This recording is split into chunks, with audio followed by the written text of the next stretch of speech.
तो हेलो बच्चों, कैसे हो? ठीक है एकदम। सो माय नेम इज़ पराग खंडेलवाल और आज हम आपको पढ़ाने वाले हैं ट्वेल्थ फिजिक्स का वो चैप्टर जो आपकी आज की टेक्नोलॉजी वाली लाइफ से काफ़ी ज़्यादा कनेक्टेड है। आज आप जो मोबाइल्स पे इंस्टाग्राम चलाते हैं, फेसबुक चलाते हैं, ट्विटर चलाते हैं और तरह तरह के गेम्स खेलते हैं, उन सभी के पीछे ये चैप्टर है। ठीक। So can anybody guess the name of the chapter? Yes, it is semiconductor. Semi conductor.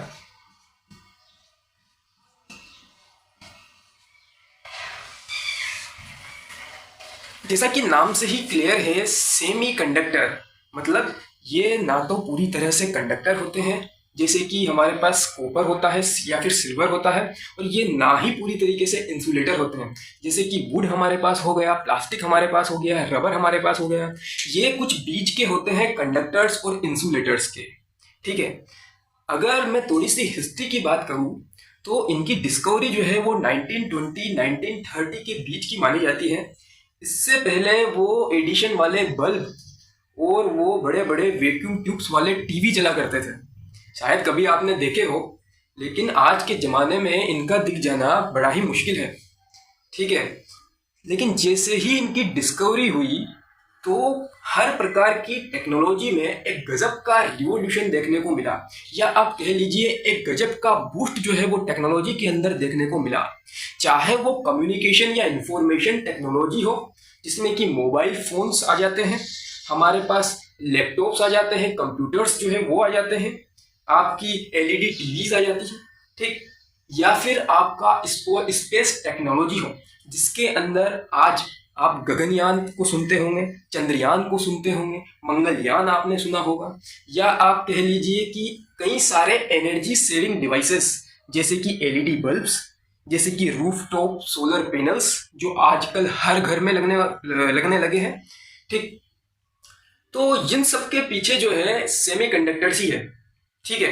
आपने यदि कभी खराब मोबाइल फोन या खराब इलेक्ट्रॉनिक डिवाइस को खोल के देखा होगा तो आपको वहां पर कई सारे छोटे छोटे डिवाइसेस देखने को मिले होंगे। कुछ इस टाइप के कुछ इस टाइप के डिवाइस जो है वो आपको वहां पर देखने को मिले होंगे। किसी डिवाइस के 2 टर्मिनल है, किसी के 3 टर्मिनल है। ये दरअसल होते हैं 2 टर्मिनल वाले डायोड्स और 3 टर्मिनल वाले ट्रांजिस्टर्स। ठीक है। इन्हीं सब डिवाइसेस से मिलकर आज कई सारी बड़ी बड़ी डिवाइसेस जो है वो बनने लगी है। ठीक है। तो आज के लेक्चर में बेसिकली हम देखेंगे कंडक्टर्स, इंसुलेटर्स और सेमीकंडक्टर्स के डिफरेंस के बारे में। ठीक है। और आप जानते होंगे कि कहीं पहले भी जो है वो इनका डिफरेंस जो है वो पढ़ते हुए आए हैं। कई बार हमने इनके डिफरेंस पे बात करी है, लेकिन आज इनका डिफरेंस हम पढ़ने वाले हैं on the basis of energy bands, on the basis of forbidden energy gap. तो इनका डिफरेंस को समझने के लिए सबसे पहले हमको समझना होगा क्या होते हैं एनर्जी बैंड्स, उनमें भी क्या होते हैं हमारे पास वैलेंस बैंड, कंडक्शन बैंड, क्या होता है फॉरबिडन एनर्जी गैप। तो इन्हीं सब चीजों की आज हम आपके सामने बात करने वाले हैं। तो सबसे पहले मैं स्टार्ट करना चाहूंगा कंडक्टर्स, इंसुलेटर्स और सेमीकंडक्टर्स क्या बेसिक डिफरेंस जो कि होता है on the basis of their resistivity और देयर कंडक्टिविटीज। ठीक है। तो यहां पर सबसे पहले एक टेबल बनाने वाला हूं जिसमें यहां पर मैं लिखूंगा मटेरियल्स। ये हो गया हमारे मटेरियल्स। यहां मैं लिखूंगा उनकी रेजिस्टिविटी।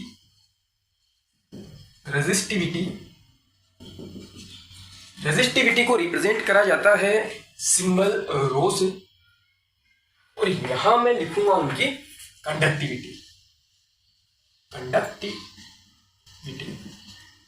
कंडक्टिविटी को रिप्रेजेंट किया जाता है सिंबल सिग्मा से, और ये होता है रेसिप्रोकल ऑफ रेजिस्टिविटी मींस के 1/ρ।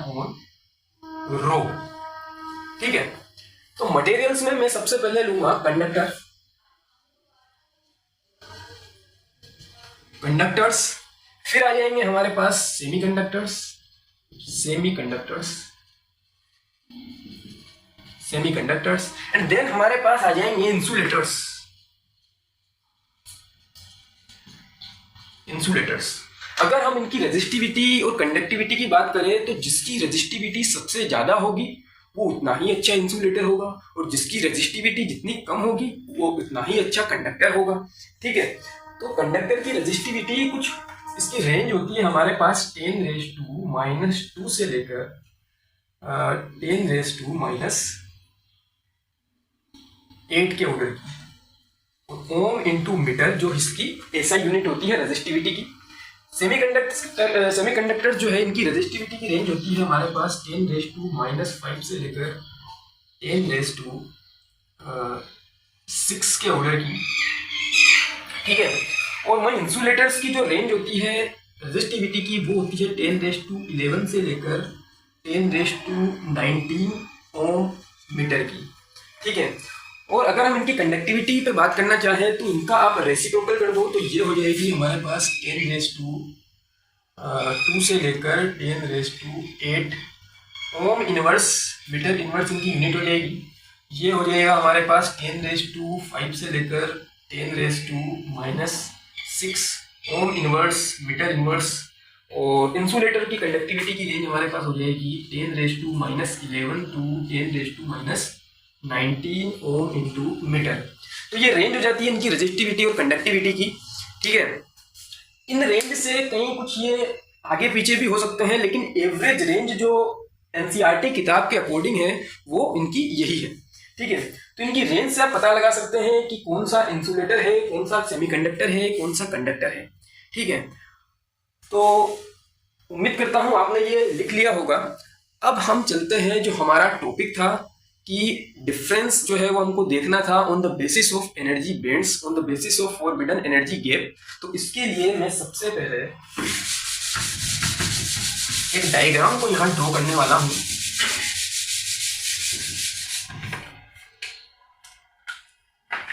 डायग्राम जो है वो कुछ इस तरीके का है।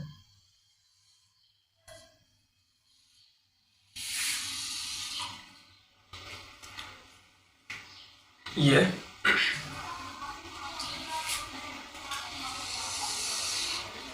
यहां में एनर्जी बैंड्स जो है उनका डायग्राम बना रहा हूं।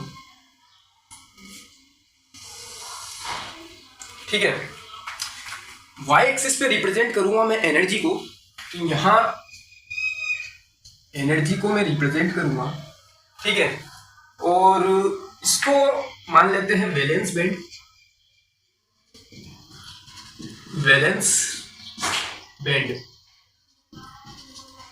ठीक है। इसको मान लेते हैं हम कंडक्शन बैंड,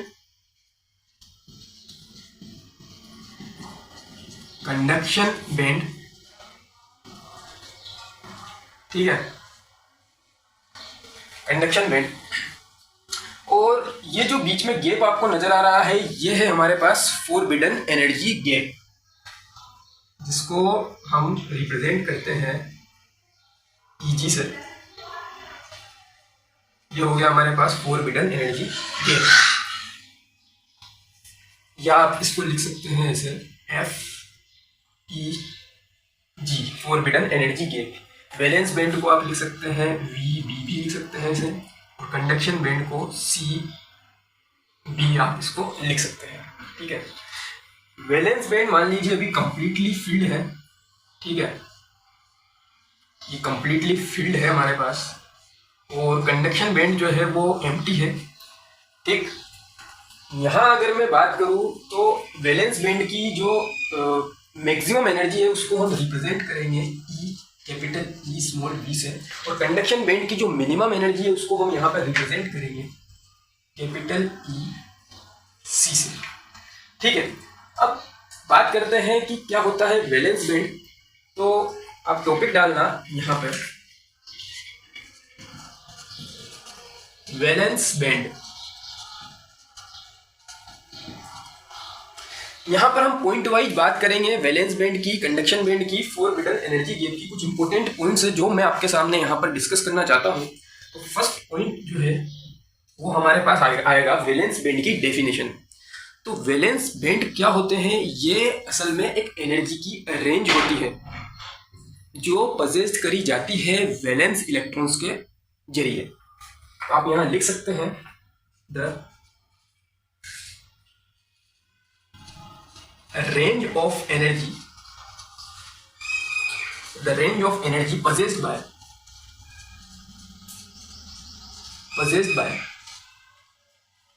valence electron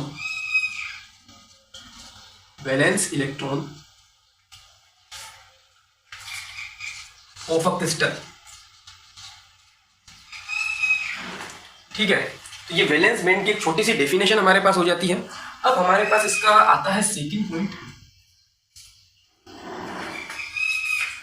कि इट कंसिस्ट वैलेंस इलेक्ट्रॉन्स। इसके अंदर जो है वैलेंस इलेक्ट्रॉन्स जो है वो हमारे पास प्रेजेंट होते हैं। ठीक है, थर्ड पॉइंट में आप यहाँ पे लिख सकते हैं कि जो वैलेंस इलेक्ट्रॉन्स होते हैं वो दरअसल हमारे पास इलेक्ट्रिक कंडक्टिविटी होती है उसके लिए कतई रेस्पॉन्सिबल नहीं होते हैं।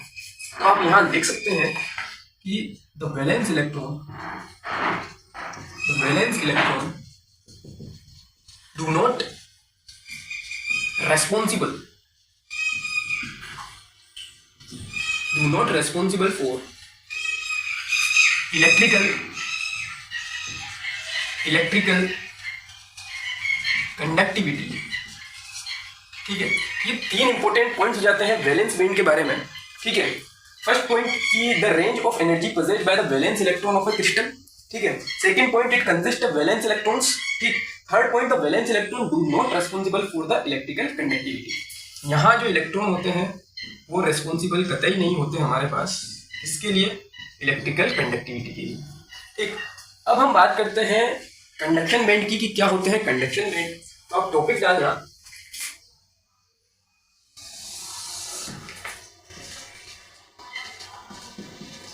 Conduction band.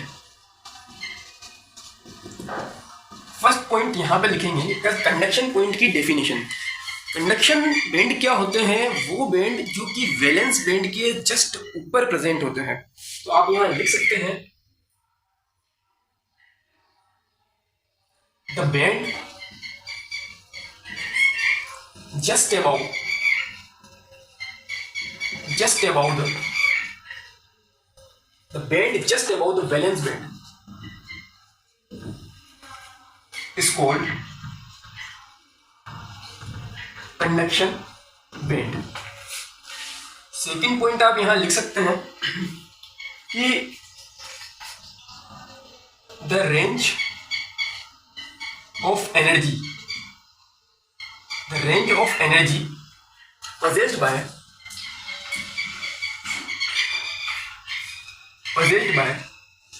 free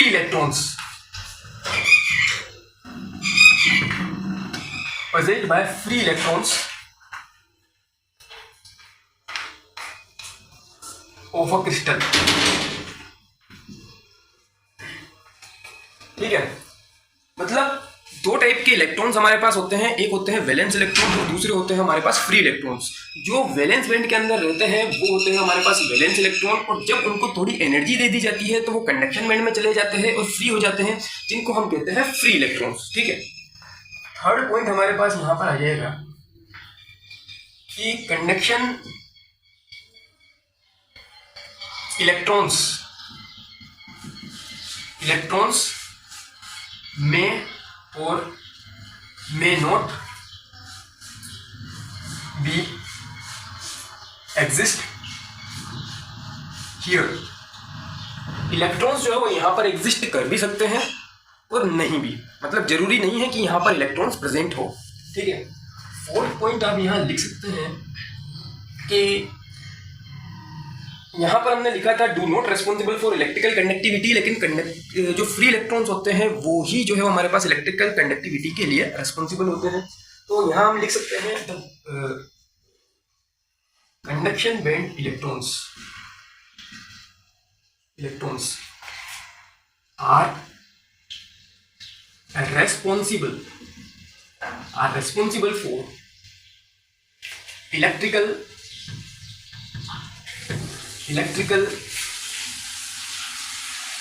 conductivity. ठीक है, तो ये 4 इंपॉर्टेंट पॉइंट्स हमारे पास यहाँ पर हो जाते हैं कंडक्शन बैंड के। अब हम चलते हैं कि आखिरकार ये जो गैप आपको नजर आ रहा है वैलेंस और कंडक्शन बैंड के बीच में, फॉरबिडन एनर्जी गैप जिसे कहते हैं, ये क्या होता है। तो आप टॉपिक डालना फॉरबिडन एनर्जी गैप, या आप इसको कह सकते हैं ईजी, या इसको आप कह सकते हैं डेल्टा ईजी। ठीक है, या आप लिख सकते हैं इसको शॉर्ट फॉर्म में फॉरबिडन एनर्जी गैप, FEG।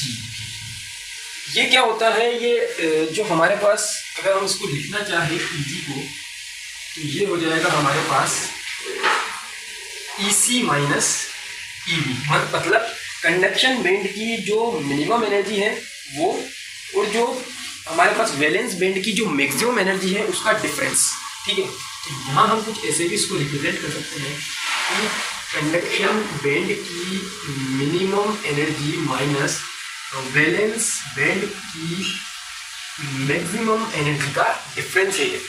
ठीक है, तो यहाँ पर क्या होता है कि इलेक्ट्रॉन्स जो है वो वैलेंस बैंड में रहते हैं और कुछ एनर्जी को वो एब्जॉर्ब करते हैं अपने आसपास के एटमॉस्फेयर से, और वो जंप कर जाते हैं कहाँ पर, कंडक्शन बैंड के अंदर। ठीक है, तो आप लिख सकते हैं कि the electrons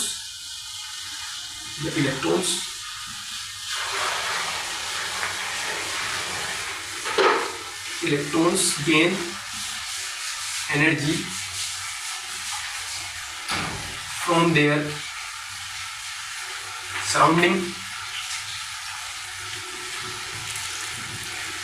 surroundings and jumps to conduction band from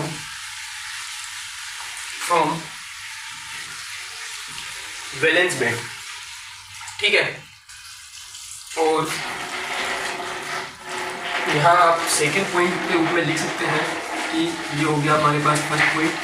second point के रूप में लिख सकते हैं आप यहाँ पे कि electrons are not present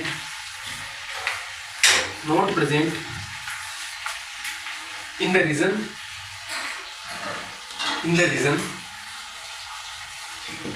the region between valence band and conduction band.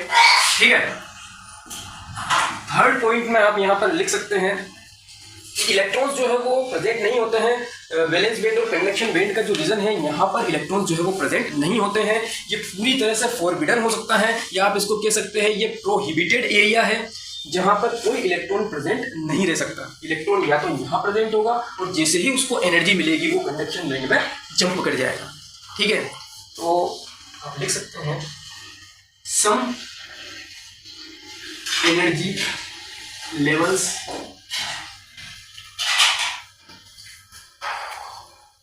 Between valence band and conduction band are prohibited या रेस्ट्रिक्टेड।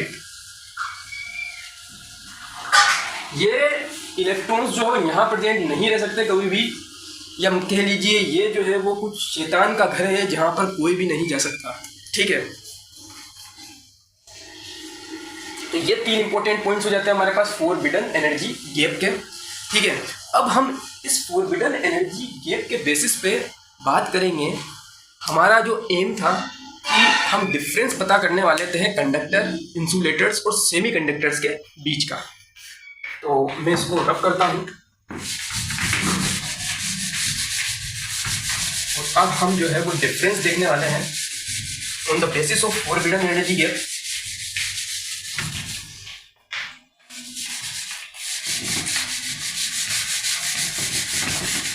कंडक्टर्स, इंसुलेटर्स और सेमी कंडक्टर्स के बीच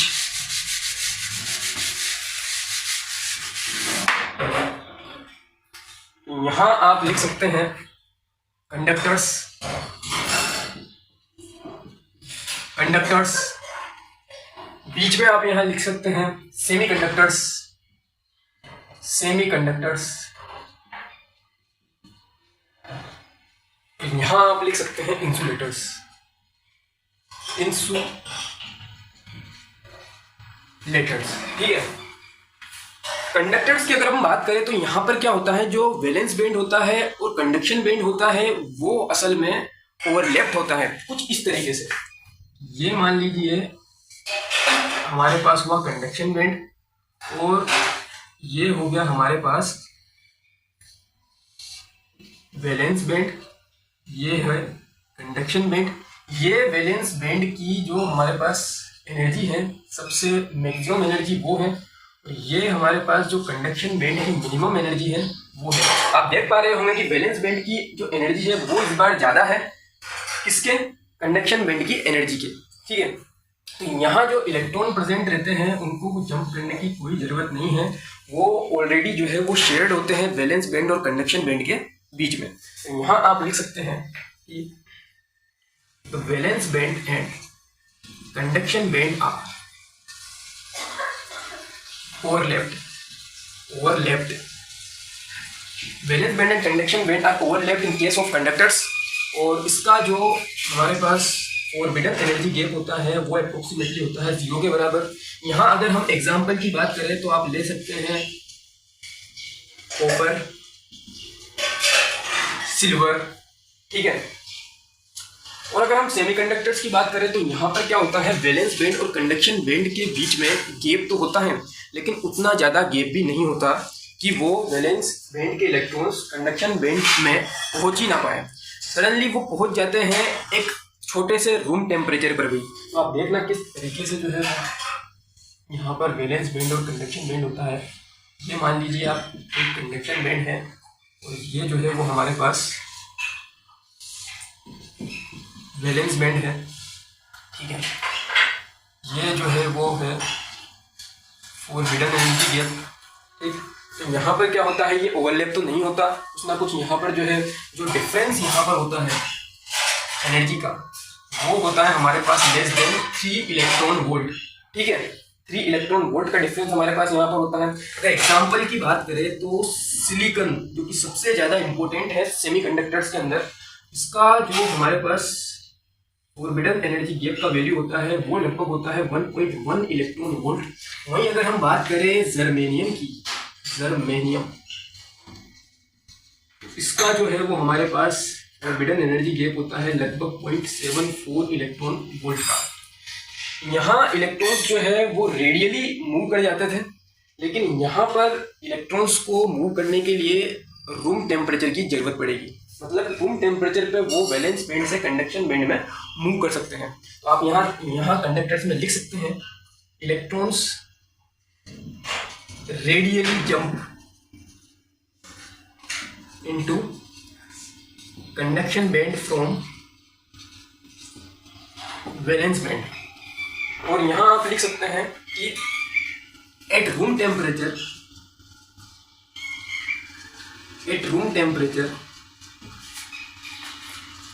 electron jumps from valence band to conduction band. अब हम बात करते हैं insulators की। तो इंसुलेटर्स में जो ये गैप होता है वो सबसे ज़्यादा होता है। तो चाहे आप रूम टेम्परेचर पर लेकर आ जाओ, उससे कोई फर्क पड़ने वाला नहीं है, क्योंकि इलेक्ट्रॉन्स को वैलेंस बैंड से कंडक्शन बैंड तक जाने के लिए बहुत हाई अमाउंट ऑफ एनर्जी की रिक्वायरमेंट होगी। यहाँ पर आप एग्जांपल ले सकते हैं, जैसे सबसे पहले हम इसकी वैल्यू लिख लेते हैं कि यहाँ पर जो एनर्जी ऑर्बिटल की होगी वो ग्रेटर देन 3 इलेक्ट्रॉन वोल्ट हमारे पास यहाँ पर होगी। ठीक है। अगर एग्जांपल की मैं बात करूँ तो सबसे शानदार इसका एग्जांपल होगा डायमंड। और डायमंड का जो ऑर्बिटल एनर्जी गैप की जो है वो होती है हमारे पास लगभग 5 इलेक्ट्रॉन वोल्ट के लमसम। ठीक है। यहाँ पर very high amount very high amount